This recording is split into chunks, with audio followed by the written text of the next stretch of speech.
Imagine living in a country where the moment you hit 16, the government slides into your DMs with a text saying, "Congrats, here's your future spouse." And if you dare think about dating outside your assigned match, well, let's just say the penalty hits harder than your Wi-Fi cutting out mid-rank game. And the crazy thing is, it actually boosted birth rates and kids are apparently born smarter. It's like the government out here running a matchmaking service better than Tinder Premium. Our story kicks off with Niji, the main guy, zoning out in class while staring at a girl named Misaki. Turns out he's been secretly simping for her for 5 whole years. Yeah, 5. Longer than some people's gym memberships last. Then one of Neji's classmates casually drops that he got his government notification yesterday. But instead of being excited, he's like, "Nah fam, I'm not letting the government pick my love life." Neji agrees, and they form a squad pact to never get married. When Neji gets home, he's on full main character mode, declaring he only wants Misaki and no one else. At dinner, his mom's all hyped because his birthday's coming up, which means his government match is on the way. But Neji, man's dreading it harder than we dread Monday mornings, cause the only girl he wants is Misaki. Neji decides he can't stall any longer. He's gotta confess before that cursed notification drops. Next day at school, he walks up to Misaki, but the words just won't come out. As she's leaving, he finally blurts out for her to meet him after school. Later, while waiting, Neji starts panicking that she's not gonna show up. Just as Niji is about to leave, Misaki comes sprinting up and grabs his shirt. Classic anime timing. She's all, "Sorry I'm late," and they sit down on a bench. Neji blurts out that he likes her, and Misaki starts crying. Not sad tears, but the "I've liked you forever" kind. Neji's heart's doing somersaults, and they share a kiss that could make anyone jealous. Then, like a plot twist straight out of a nightmare, the clock strikes 12 and his government match notification drops. Misaki storms off, leaving Neji panicking and sprinting after her like, "Nope, not letting you go, you're mine." Next day, he meets his assigned partner, Sonata, a girl who's way out of his league. Families start chatting, introductions happen, but Niji? He's mentally replaying every Misaki moment instead of paying attention. Sonata notices, calls him out for being rude, and storms off. A few moments later, Niji finds Sonata alone in a room and apologizes for being so rude. She accepts his apology, and they chat for a bit. Niji spills everything about Misaki, and to his surprise, Sonata's like, "Alright, I've got your back." The two then cook up a little plan, walking back hand in hand to fool their parents into thinking they're dating. Next day at school, Neji's classmates are like, "Wow, you scored such a cute partner," which immediately reminds him of the plan he made with Sonata. He finds her hiding in the nurse's office, admitting she doesn't really fit in with the other girls, and she's faking being sick to skip class. Niji admits he's always been awkward around girls, but with her it feels easy. Basically, bro-low-key rizzed her. After school, Sonata decides to introduce herself to Misaki, and they hit up a fast food joint. Sonata drops that she's not into Niji, and casually asks Misaki how she feels about him. Misaki spills her heart, and Sonata just goes, "Wow, must be nice to actually be in love." Later, Misaki asks if they can hang out again, and it hits her hard. She ends up crying a little because she's never really had a friend before. A little later, Niji accidentally lets it slip that he kissed Misaki, but quickly clarifies it happened before he got his government notification. To his surprise, Sonata just shrugs and says, "Go ahead." Kiss her again like she's low-key playing Cupid now. Next day, Niji heads to Sonata's house and almost trips seeing Misaki just chilling in her room. Sonata's all cool and gives them the green light to kiss. But right at the moment, Niji panics and pulls back like he is having second thoughts. Before Misaki heads out, she hits Sonata with a twist. She wants Sonata to fall for Niji because, well, she thinks she's not the right girl for him. Sonata is shook, like, you are literally in love with him. Later, Sonata turns to Niji and casually says he has to kiss Misaki every day.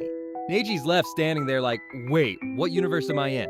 At school, Niji notices Misaki and Misaka giving each other some suspicious looks, and his brain instantly goes into overdrive.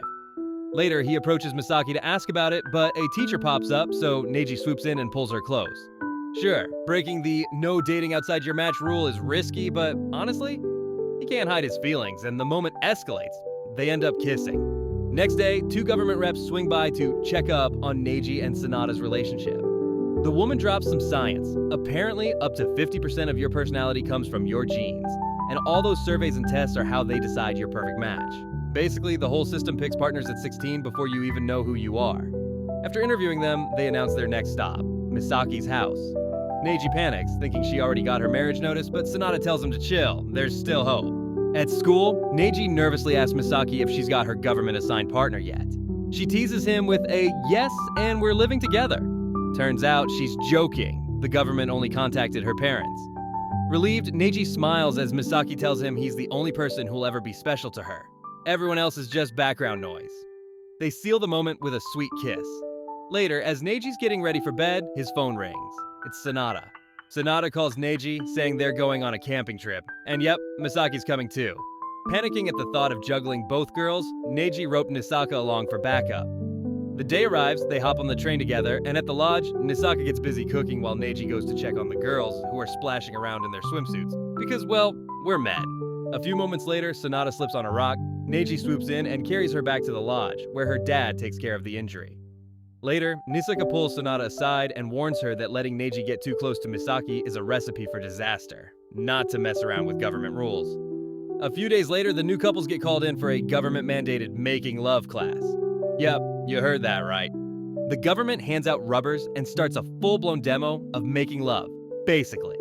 The teacher drops some history, claiming that before language existed, this was the OG way to communicate. Everyone's told they have to participate, or face penalties. When it's Neji's turn, he tries to fake it, resulting in peak awkwardness and some serious what is happening vibes. After the disaster of the class, Sonata tells Neji she's not ready for him to get close and needs some space. She's just not feeling like herself. Meanwhile, Misaki is low-key hating every second she sees Neji with Sonata, but keeps quiet, worried they might realize they are in love. Next day, the school announces a play, Romeo and Juliet, with Nisaka and Misaki playing the lead roles. Neji offers to help Misaki with her lines, and as they walk together, she asks if he's in love with Sonata. He's like, "No, I'm in love with you." Misaki has a dramatic moment and admits she's been thinking about giving up. Why? Because she's not his assigned partner. Basically, she's falling harder every day, even though she knows it's complicated. Festival day arrives, and Sonata actually shows up to watch the play, which goes surprisingly well.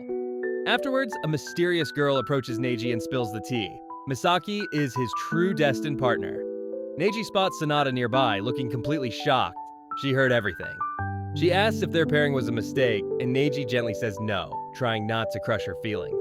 Later, they track down Misaki to gush about how amazing she was in the play. Nisaka then hits Neji with a favor request. He needs him to fill in for his cousin at a wedding. Consider it repaying the camping trip debt. Neji agrees, and on the big day, both Sonata and Misaki show up too. After the wedding ceremony, Neji finds Misaki crying alone. She blurts out, "I don't care if it's a lie, just tell me you love me." And of course, Neji can't resist. He kisses her. Later that night, Sonata gives Neji some wisdom. He should choose Misaki. She admits that seeing their love made her life better. She's even got more friends now. And also, she's figured out a way to dodge an unwanted government match peacefully. They just have to convince the ministry it wouldn't work between them. Next day, Neji confesses to Nisaka that he's totally lost. He's in love with both Misaki and Sonata. What a character, right? And Nisaka, instead of smacking sense into him, hits him with the most bro logic ever. If they really love you, you can make both of them happy. Like, bro, are you serious? Anyway, Neji, fueled by bad advice, dashes off to find the girls. Meanwhile, Misaki and Sonata are prepping for a bridal photo shoot when Neji bursts in and declares his love for both. And somehow, they all agree to love and lie for each other to keep everyone happy. Moral of the story? Don't take life advice from your best friend, unless you want your romance to feel like trying to charge two phones with one charger. And that's a wrap for the anime. I will see you in next video.